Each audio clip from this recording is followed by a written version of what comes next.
Hey guys, Dr. Jordan Miller here with Integrated Health Solutions, and today's video we're going to talk about how to get yourself from a laying down position properly to a seated and then subsequently a standing position. I have a lot of patients that have recently asked me how it is that the best way to do this is still sometimes painful for them.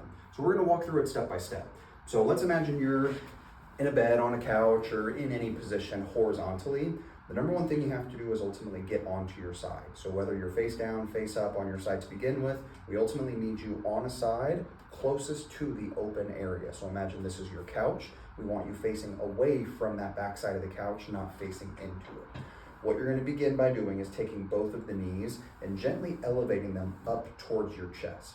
Next, what you're going to do, the elbow or the arm that is on the flat surface, you're going to use that elbow. Then the upper arm, you're going to use that hand as kind of your leverage that's ultimately going to bring yourself upwards into a seated position from the side.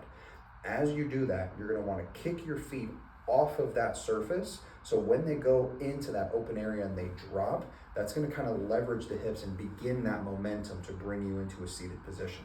So as your elbow and your arm are ready, kick the feet off the table. If you need to, bring the elbow into a forearm, and then you can kind of almost crawl and push yourself up.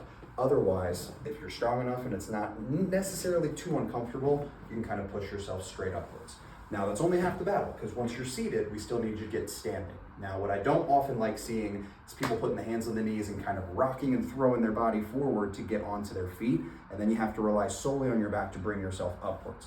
So what I often tell my patients is I want you to take your hips, bring them as close as you can to the edge of the surface that you're sitting on. And then you're going to take the feet and make sure they stay as close to underneath of your pelvis as possible. The further away from you they are, the more of your forward momentum still needs to go in that direction, which is still going to overuse your back. So keep your feet directly underneath your hips if possible, and instead of hands on the knees, place the hands on the upper portion of the hip or even on the surface that you're going to be standing up from.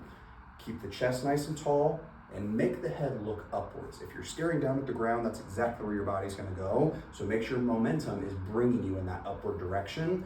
You're gonna push with your feet, squeezing the glutes, and drive the body upwards to the standing position. That's gonna take a lot of the stress off the back.